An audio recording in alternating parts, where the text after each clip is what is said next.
was nimmer lister second royo. Stad geld such nimmer was nimmer snick with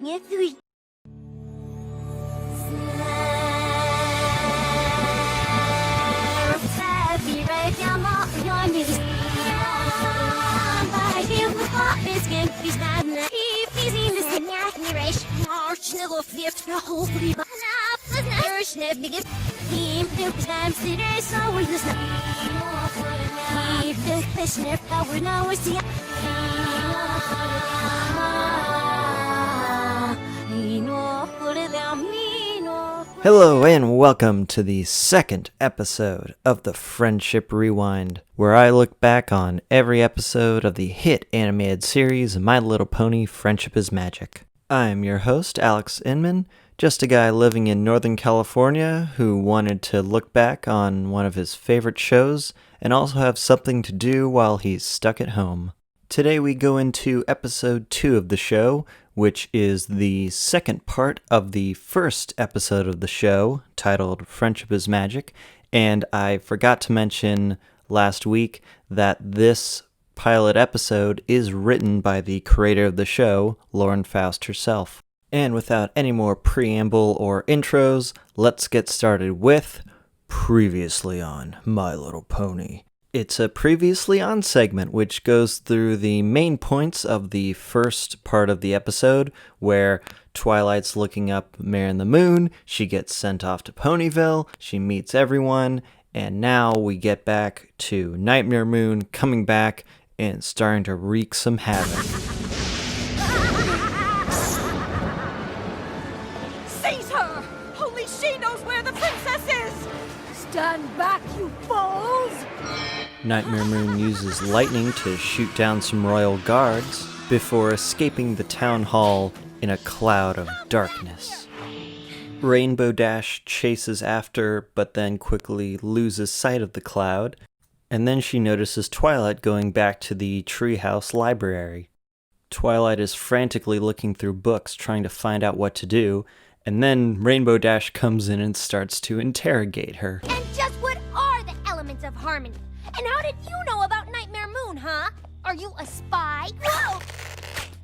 Simmer down, Sally. The other 5 show up at around the same time, and then Twilight tells them that the elements of harmony are the only things that can stop Nightmare Moon, but she doesn't even know what they are or where to find them. And then Pinkie Pie finds the exact book that Twilight was looking for in the first instance of Pinkie Pie's cartoon powers. How did you find that? It was under E.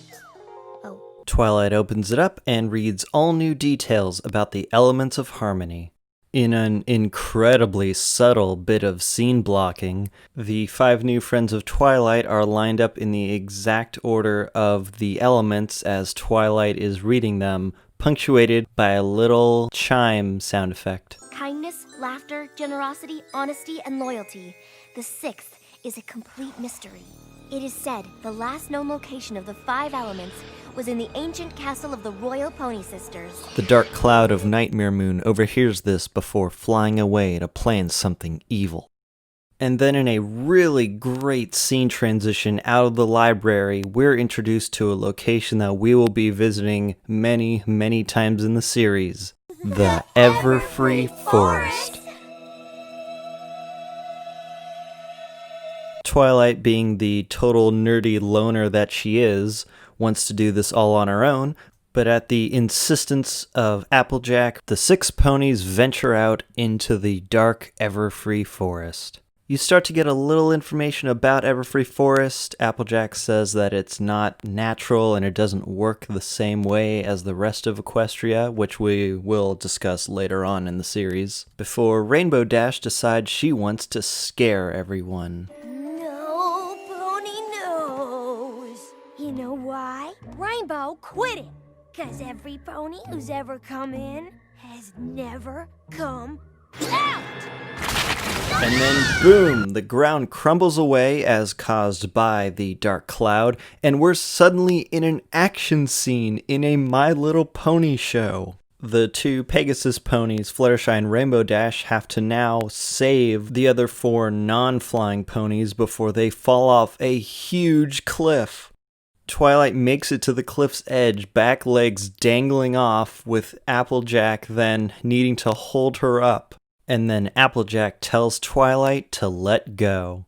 Twilight is of course very skeptical of this command, but Applejack assures her that she is telling the honest truth, to let go and she'll be safe. And we're in 2010, so letting go didn't mean let your ice powers flow freely and build a huge ice castle out in the mountains. So Twilight lets go of Applejack and actually falls a bit before being caught, of course, by Rainbow Dash and Fluttershy, that classic not telling your friend what you actually mean thing. So we just had a pretty great dramatic scene, but it is not over yet because now the 6 ponies encounter... And then Rarity actually kicks it in the face. Take that, you ruffian! My hair! This is the first episode of a My Little Pony show, and there has already been actual violence. This was going to be a great show. After attempts by most of the other ponies to defeat the Manticore, Fluttershy ultimately stops them completely before calmly walking up to the creature. And then we get the classic lion and the mouse fable condensed to about a minute, where Fluttershy finds out that there is a thorn in the Manticore's paw. She removes it, of course, and the Manticore adorably starts licking her mane in appreciation for her act of kindness. The thorn then turns back into the dark cloud and whisks off again. So you can see that in each of these quick little scenes, each of Twilight's 5 new friends are being tested for their element of harmony, and it's really impressive that they can get it all across in such a quick amount of time. The miracle of animation and time constraints, huh? The ponies venture further into the forest, and then it gets much, much darker. The dark cloud of Nightmare Moon goes into the trees and possesses them to give them spooky faces like in Snow White. And I guess if you live in a utopian society like Equestria, something like a spooky faced tree would scare you very easily, like the ponies do. They just completely cower in fear at these spooky faced trees. Except one of the ponies, the pink one, who is laughing at them. Oh, girls, don't you see? And now we get to the first song in My Little Pony Friendship is Magic. Unfortunately, the talents of Andrea Libman do not extend into Pinkie Pie singing, so performing Pinkie Pie's singing parts will be Shannon Chan Kent, an excellent, of course, actor and singer who you can most recently see in the Sonic the Hedgehog movie as the waitress in the roadside motorcycle bar. And even though it is a different voice coming out of Pinkie Pie, it still captures the spirit of her as she sings about laughing away anything that makes you scared. I think this might actually be the quickest of all the test scenes in this episode because we are right on down farther into the forest where the ponies come across a very turbulent river and one very upset sea serpent. What a world! What a world! We have Lee Tokar as the voice of the sea serpent, the first male voice in the show, but he will not be the last by far. Why are you crying? Well, I don't know. I was just sitting here, minding my own business, when this tacky little cloud of purple smoke just whisked past me and tore half of my beloved mustache clean off. And now I look simply horrid. And if you couldn't already tell from hearing him, the sea serpent is intended to be a gay character with all the dramatic behavioral flourishes and such. This is the test for Rarity, because after being told that the dark cloud cut off part of the sea serpent's mustache, Rarity wastes no time by using one of the sea serpent's scales to cut off her own tail. Just the part with hair, not the part that connects to her body. Rarity uses her magic to attach her tail to the sea serpent's mustache, and he loves her generous gift. The sea serpent makes a bridge across the river with his own body, and the 6 ponies cross him, and continue on their adventure. And now we come to the final element of harmony test, this one for Rainbow Dash. It's a simple, broken wooden plank bridge across a chasm, which Rainbow is able to easily fly down, grab the other end, bring it up to the other side of the chasm, and tie it off so her friends can cross. But before she ties it off, out of the fog come 3 ponies in dark-themed uniforms, calling themselves the Shadow Bolts. The Shadow Bolts want Rainbow to be selfish and abandon her friends and join their flying team. But Rainbow Dash is loyal to her friends and does not take the deal. And now with all the tests passed, the 6 ponies finally make it to the castle of the old pony sisters. They gather together 5 large rocks that are inside, believing that they're the elements, but they still can't find the 6th element. And so Twilight's new friends make the foolish decision to leave her alone so she can attempt to magic the solution to this problem. Right after they leave, the dark cloud appears and begins to take the elements away while Twilight's eyes are closed. Twilight runs into the cloud to try to stop it and is then teleported away deeper into the castle. Twilight emerges in a much larger room and sees Nightmare Moon once again with the 5 element stones around her.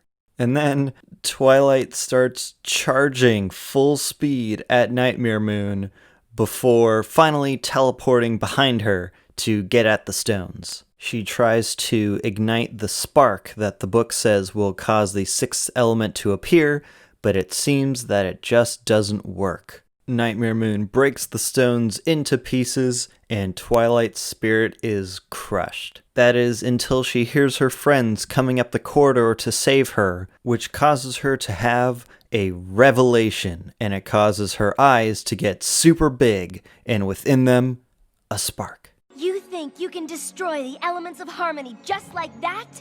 Well, you're wrong, because the spirits of the elements of harmony are right here! She realizes that the elements of harmony aren't actual physical objects, and that the 5 ponies that have been adventuring with her inhabit the spirits of the elements of harmony. And when all together, they create the 6th element, magic. And thus, the show's title actually has meaning. And with the final realization that these 5 ponies are actually Twilight's friends, a whole bunch of stuff happens. The 6th element appears out of thin air, fragments of the broken rocks transform into necklaces that are worn by the ponies, and finally, the 6 ponies levitate in the air, group together, and fire a huge rainbow out, hitting Nightmare Moon, draining her of her power. Twilight gets Avatar State eyes, and everything goes white. Everyone soon wakes up, very tired from what just happened, and the elements seem to have not only defeated Nightmare Moon, but also restored Rarity's tail. Gee, Twilight, I thought you were just spouting a lot of hooey, but I reckon we really do represent the elements of friendship. Indeed you do. And then the sun rises, no longer being kept at bay, and from the sun comes a tall, regal, pure white pony with a constantly flowing mane and both wings and a horn. Princess Celestia has finally appeared, and she is voiced by Nicole Oliver, just a really wonderful person. Twilight expresses her shock that the story she read about turned out to be true, but Celestia seems to ignore that and just tells Twilight that she just wanted her to make friends. And from the remnants of the defeated Nightmare Moon, we see a smaller, cool blue pony, also with wings and a horn. This is Princess Luna, Celestia's sister. And the 2 sisters finally embrace after being 1,000 years apart. I'm so sorry. I missed you so much, big sister. I've missed you too. Also, really funny sight gag here. For some reason, Pinkie Pie doesn't have ears in one shot, and because ears are used to keep our balance, she falls over. You think she's falling over just to have a comedic moment, but then when you look back again, you think, oh, okay, there's the logic of that joke, for some reason. And then, to close out this premiere episode, we have... And the music in this scene has always reminded me of the ending of Star Wars: The Phantom Menace.